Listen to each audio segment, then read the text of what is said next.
prinsip bahwa kayaknya nih Korea ini lebih gede gitu kan gajinya kan, dan ternyata memang lebih besar dibanding dengan Jepang gitu. 20, bahkan setiap kalau ada yang lemburan banyak bisa nyampe 30, 40, memang kenyataannya seperti itu. Cuman untuk prosedurnya sih biasanya untuk kalau ke Jepang.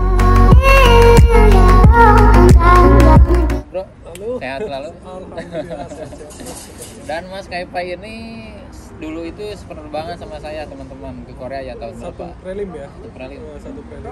Tahun berapa? Tahun 2019 2011 ya? akhir. 2019 akhir. Udah 2 tahun di sini. Udah ada hampir 2 tahun ya kita jadi di situ. 2 tahun ya. Gimana perasaannya 2 tahun di Korea? Ya cukup melelahkan sih. Cuman ya beruntung lah ada imbas baliknya di keuangan. Jadi Mas Kaipai ini ex Jepang teman-teman, sehingga memutuskan pergi ke kerja sekarang di Korea ya. Iya. Mas Kaipai sebelum memutuskan, dulu kan kerja di Jepang ya, hampir berapa tahun? Saya di Jepang 3 tahun.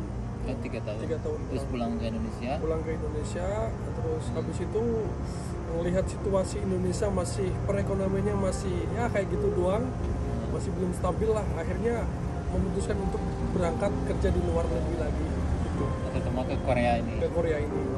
Nah, dari pengalaman Mas Kaipai ini, prosedur untuk kerja ke Jepang sama Korea itu bagaimana sih? Oh. Apa susah?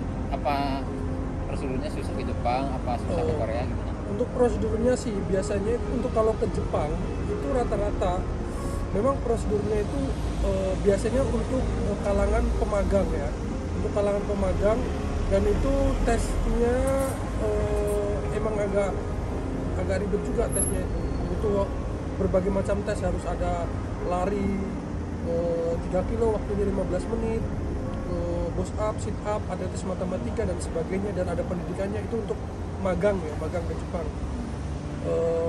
Sementara untuk ke Korea kan paling cuma tes bahasa dan skill doang. Ya. Tes skill doang kan, tesnya juga sederhana kan, paling cuma kecepatan tangan doang gitu.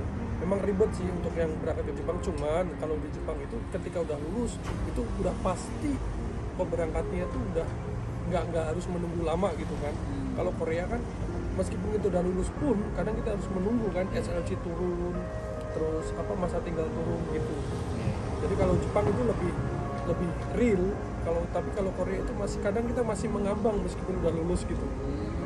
Terus dari ke Korea kan kita biasanya kan kita kan nebeng di LPK, kita belajar di LPK pakai buku itu kan yang kita pelajari.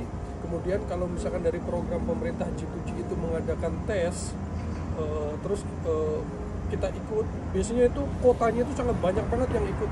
Dulu angkatan kita kan hampir 40.000 orang kan yang ikut, cuman diambil sekitar berapa itu 1.500 kalau nggak salah, 1.500 doang yang diambil. Alhamdulillah kita bisa di antara 1.500 orang itu kan, kita termasuk ya. Alhamdulillah, jadi orang-orang yang beruntung kita bisa diberangkatkan di sini.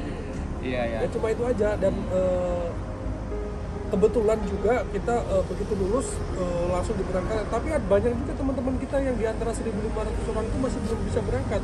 Ya kan? Belum bisa terbang sampai ya? Sekarang itu kan. Kita udah 2 tahun di sini, teman kita yang satu prelim yang udah lulus belum diberangkatkan karena efek pandemi juga kan. Terus ini masalah masalah kerjaan sekarang. Masalah pekerjaan antara Jepang itu kan sudah tahulah negara yang maju lah. Kerjaan itu kalau Korea kan lebih identik pali-pali ya, cepat-cepat.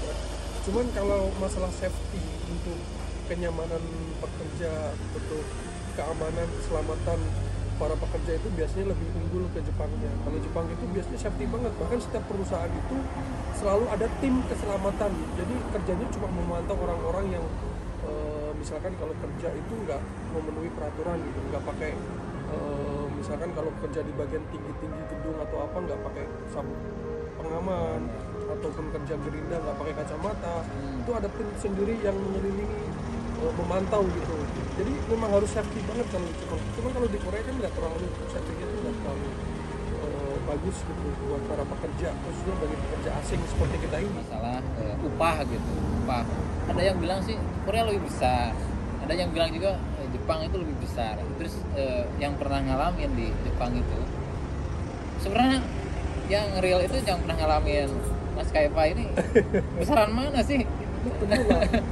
Saya itu ya dari Jepang, pulang dari kerja di Jepang selama 3 tahun, kemudian balik ke Indonesia. Itu kenapa harus berangkat lagi ke Korea? Karena hasil dari Jepang itu kurang mumpuni untuk mencukupi kebutuhan hidup selanjutnya kan. Makanya saya harus berangkat ke Korea dengan prinsip bahwa kayaknya nih Korea ini lebih gede gitu kan gajinya kan. Dan ternyata memang lebih besar dibanding dengan Jepang. Perbandingannya mungkin hampir separuh lebih mungkin ya. Separuh lebih.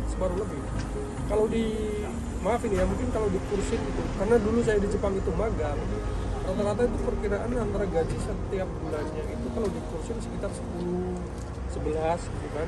11 juta. 11 juta, 10 juta. Kerja di Jepang 11 juta. Nah, itu 1 bulan itu ya. 1 bulan basic doang. Basic gitu. Gak ada lemburan gitu. Itu termasuk lembur juga. Udah lembur itu. Lembur paling ya berapa gitu kan? 1 jam, 2 jam gitu setiap harinya. Cuman kalau dibandingkan dengan Korea itu, tahu sendiri kan, kita yang pernah ngerasain kerja di Korea itu rata-rata hampir 20 lebih lah. 20 lebih. 20. Bahkan setiap kalau ada yang lemburan banyak bisa nyampe 30, 40, memang kenyataannya seperti itu. Cuman kadang kan banyak potongan juga kan, nggak tahu juga kan, dan kebutuhan juga di sini juga mahal-mahal juga kan, untuk makan, untuk apa kan gitu. Memang perbedaan antara masalah gaji itu memang agak jauh, separuh lebih lah. Separuh lebih kalau menurut saya sih.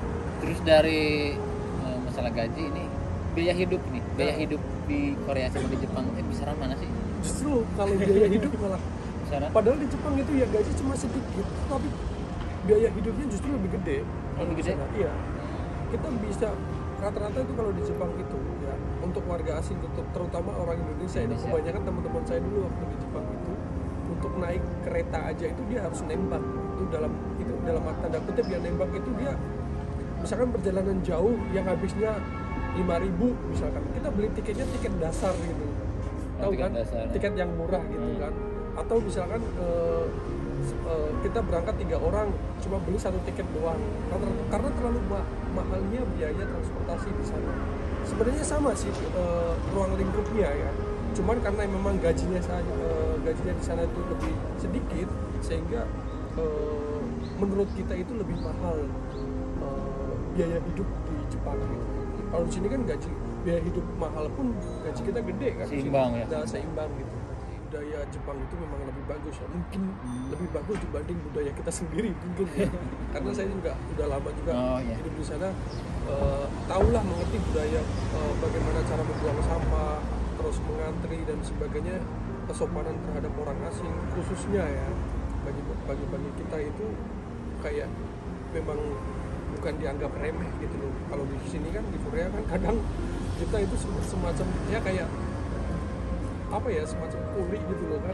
Jadi nggak dianggap gitu kan. Cewek-cewek Korea sama Jepang cantik mana sih? Menurut saya sih seksi orang Jepang, cantik orang Korea. Maksudnya? Seksi orang Jepang, cantik orang Korea. Karena orang Jepang itu mungkin apa ya, memang dari badannya bagus ya, tapi kalau kecantikan wajah, karena mungkin orang Korea itu sering operasi plastik ya, rata-rata tuh memang cantik-cantik kalau untuk orang Korea. Kalau menurut saya sih ya, nggak tahu, itu kan prinsip beda-beda. Seksi Jepang, cantik Korea gitu. Cantik Korea. Keren banget. Jangan berpikiran kotor ya. Kayaknya udah ngalamin nih. Belum nikah ya? Belum nikah lah. Wah, ini siapa? Lama di perantauan soalnya ini.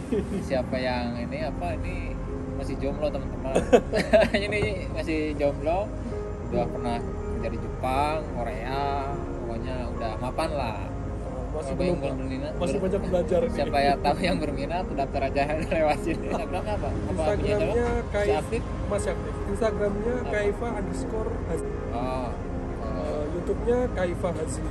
Facebooknya juga Kaifa Hazli. Jadi video hari ini saja teman-teman dan sahabat. Sukses selalu untuk semuanya. Terima kasih Mas Kaifa untuk waktunya. Jumpa di video-video berikutnya. Wassalamualaikum warahmatullahi wabarakatuh.